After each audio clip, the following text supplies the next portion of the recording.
We're talking Final Destination Final. Bloodlines. We got to do it. It's in the movie theater. It's doing well. There's your spoiler warning, although I'm assuming everyone who watches us has already seen this movie because we're late to the party as usual. But Yes, Gene, we're going to talk about it. Yep. Where are you at with this one? Well, it's funny how horror movies often follow a premise. You know, you get these attractive teens, and then you kill them. Nothing wrong with that. Some brutal, awful, horrible way. And this whole Destination, starting with Ali Larter back in the 90s, wasn't it? This is like I think it was 2000. 2000, yeah. Although Ali Larter actually doesn't die in that movie. Oliver. They get her in the second one. Yeah, they get her in the second one, although she tries to imprison herself, doesn't she?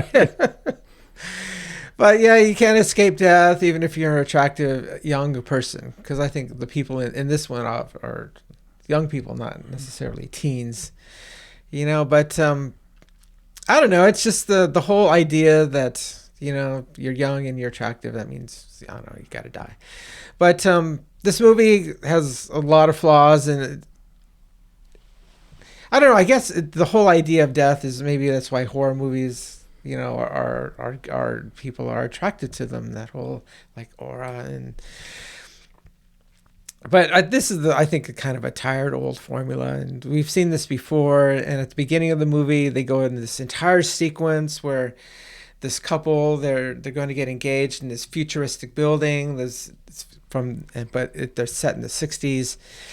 And of course, the whole thing falls down in a flaming piece of rubble, and everyone dies. And then she wakes up, and she's having a dream, and then I'm just thinking to myself, it's like, what's the point? I just saw a dream. It's like that's just so cheap filmmaking and storytelling, you know. So it's just like now, Gene, I'm going to interrupt you for 1 second. They just lost me from the beginning. This is the beginning of every single Final Destination movie ever, where you see the elaborate death. And then, oh no, wait, I'm having this premonition of it.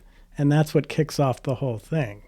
So I'm totally okay with the beginning. You're totally okay with it. I wasn't so okay with it. So, but unattractive or unappealing characters, you just hate all the characters. I mean, you want them to die. And there's just, this movie just is, there's just too much talking. I think, you know, if the premise is you're going to kill a bunch of attractive young people, well, then let's have a higher body count. This movie's got a good body count already.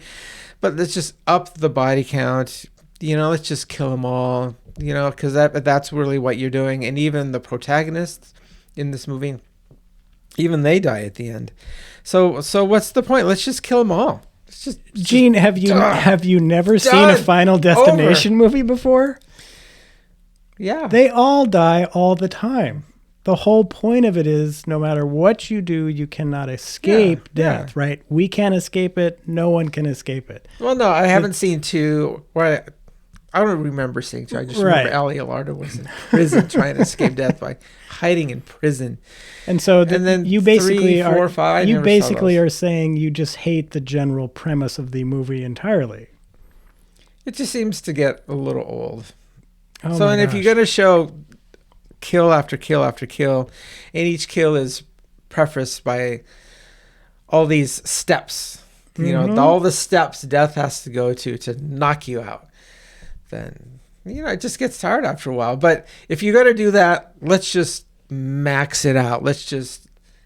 There's one death sequence, and then it just goes right into another death sequence, and then right into another one. Let's just get rid of the talking and all this stuff. It's just max out the body count. Although I do have to say, in this movie where the young girl, which everyone hates, she ends up in the trash dumpster, and then the trash can picks her up, throws her into the dumpster. The protagonist tries to save her, and her head it gets crushed in half. Yeah, that's some good stuff. That's a good kill right there. Yeah, but just more of that, you know. But the movie to me, it just drags on. It's just boring. Parts of it got boring. It's like, okay, so I had an enjoyable time watching Final Destination Bloodlines. We couldn't disagree more, I think. This movie, especially for fans of Final Destination, is absolutely beautiful. I love it. I love how this movie ties in the Tony Todd character, who we'll talk about more. Tony Todd. This movie, love that guy. The director and the writer, there's actually 2 directors for this, but the director and writers, they understood Final Destination, and they really created this movie that is a homage to all the others, but also ties in with every other movie that occurred before it. The franchise. And I just love this because there's a whole sequence where the idea is that because the girl at the beginning escaped the Space Needle kind of device falling apart and killing her, the Bloodlines part of it is all of the offspring from all of these people that she saved. They're all illegitimate, and they got to die. They all have to die. Because they were never supposed to be alive in the first place. I absolutely loved that. That is horror 101 right there. It's a good idea, but it just made me think is that... Sorry, I'm interrupting, Roger, but it's just that death, and I wrote this in my notes, is death is really incompetent then, because if all these kids are illegitimate and they should never have lived... But they're grown-up people now. So why is death taking its time? Well, why is it acting so slowly? Just knock them off when they're little kids. I mean, kids die all the time. Just get them. Well, and then death has to go through all these steps. Really? Oh, no. Death is going by the order they were supposed to have originally died. That's why the Tony Todd character becomes so important, because he was the last in the line, though. Right, because she was supposed to die, and then he would die in the tower, the Space Needle tower thing.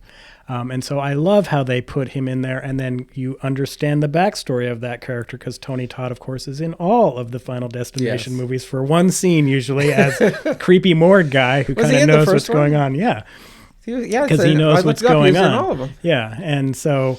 I just love that, how they just respected this material enough to really tie it into all the other movies. There's a really nice flash of a semi with all the logs on it, which of course is straight from the second one.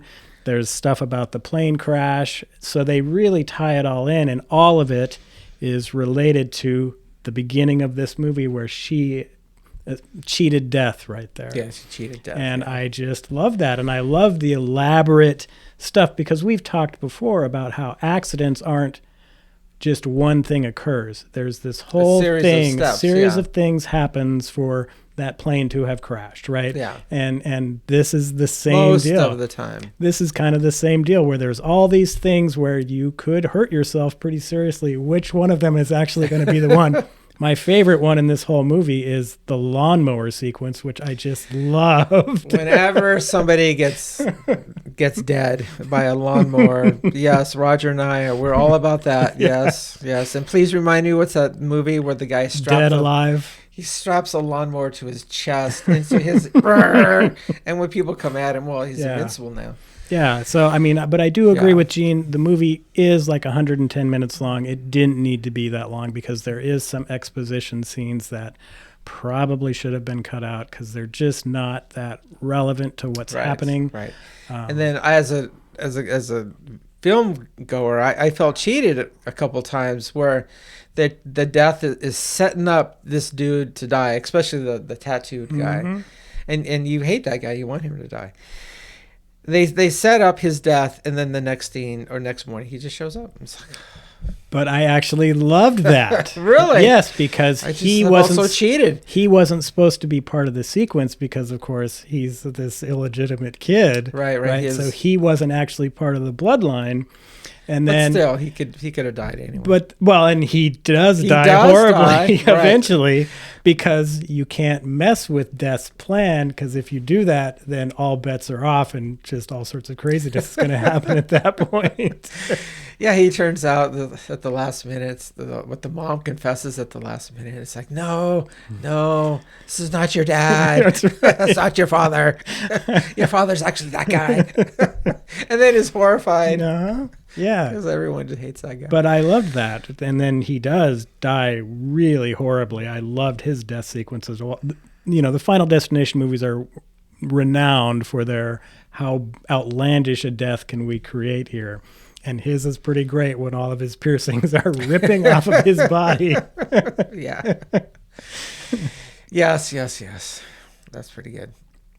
But yeah, so it's just, my criticism, it just gets slow, or maybe what Roger just said, the 110 minutes is, cut out some parts, up the body count. I probably would have liked it then. Yeah, they needed to, because she does this whole, we have to learn what's going on sequence. Yeah, do we have to? Kind of pulling here's all the charts and all the graphs and all this stuff. And really, it could have just been, no, we're going to go meet Tony Todd and he's going to tell us what's up. And then we just move on. And so you could have shaved off probably 12, 13 minutes right there with that. But I do like that whole sequence is that they just go and somehow where the room says autopsies. And they're just dudes. They just open up the door, and there's this autopsy dude on the table just right there. Mm-hmm. You just walk in and just walk around and, look in the drawers, and there's Tony Todd. And I like how Tony Todd was... he had obviously resigned his duties and he was packing up and heading out, and he was just waiting for them to show up. And the interesting thing about Tony Todd, of course, we love Tony Todd. Love Tony Todd. Love that guy. He knew full well that this was going to be his last film appearance. He was dying, no way to save him.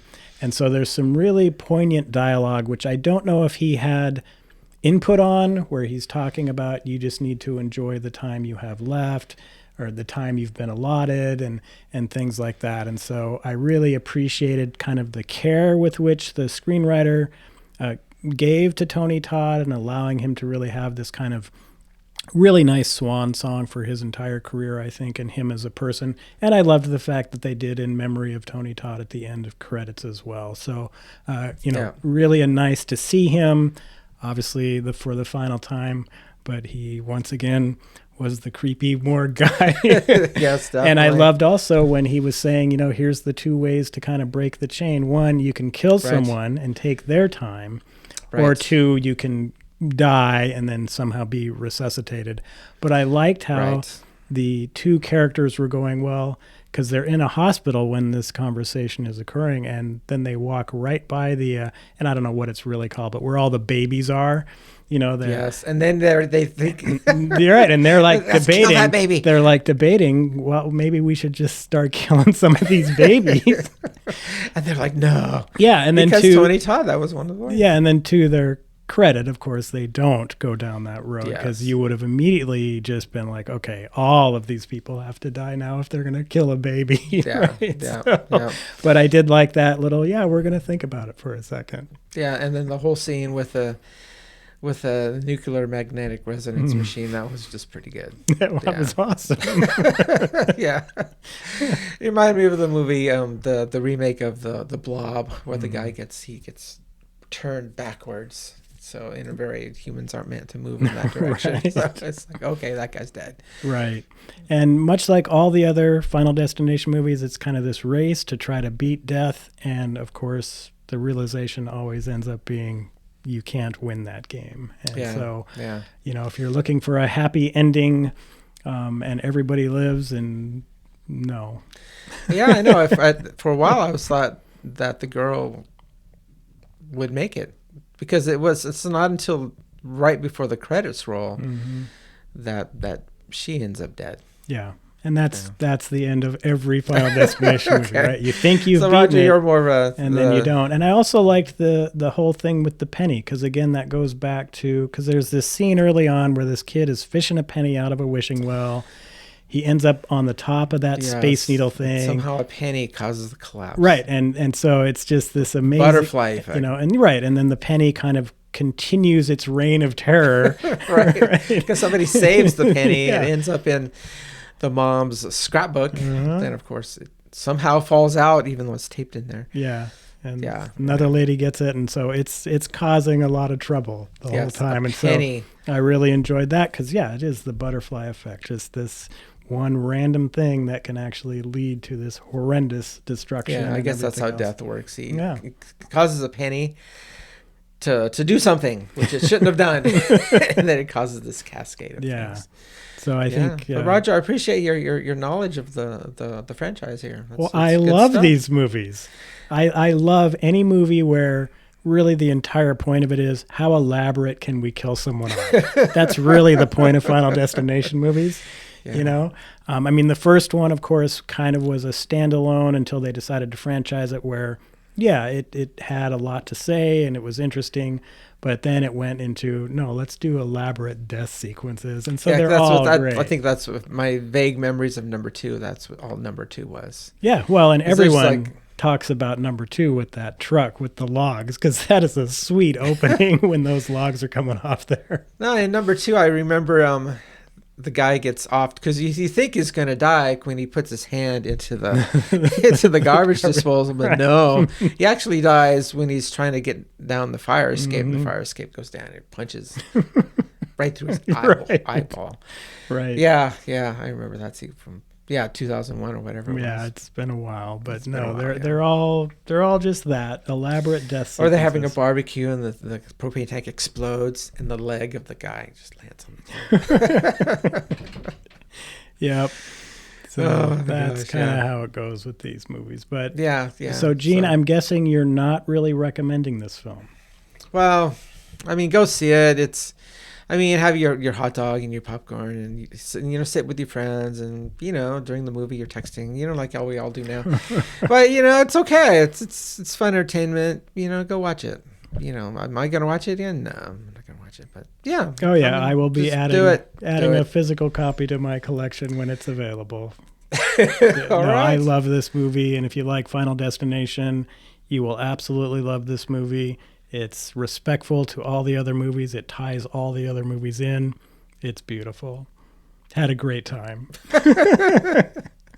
I guess if you're aficionado of the franchise, you'd be like on Roger's side. But if you're like me, you don't know much about the franchise. Maybe you watched one of them before and you have some vague memories. I don't know. You might be disappointed. But still, though, I think there's enough there. You walk out happy. Well, and I agree. If you've seen all the other movies and remember them, this movie has maybe a little bit more than somebody like Gene who just, maybe saw the first one a long time ago. Yeah, a long time ago. Because it really does tie a lot of stuff in. Okay. But we were talking about Tony Todd a lot, and we're thinking, love seeing Tony Todd. Maybe we need to do one of his big movies. So of course, if we're going to watch a Tony Todd episode, we have to do Candyman. I think in 1992, Virginia Madsen's in it. So so next week. Candyman. Okay, so we'll do Candyman next week. If you haven't seen Final Destination Bloodlines, run out to the theater and see it. Yeah, please. If you're watching us, throw a comment. Let us know what you think. I mean, not necessarily, tell us if you liked our review, but, maybe throw in a comment about the movie. We'll throw a reply out there. Yeah. Well, and just tell Gene he's wrong. It's good. That's okay, although... Yeah, maybe I'm wrong here. I think I'm giving contradictory messages because part of me didn't like it, but then part of it was okay. So yeah. So anyway, we will catch you next week with Candyman. Thanks for tuning in. Bye. Bye.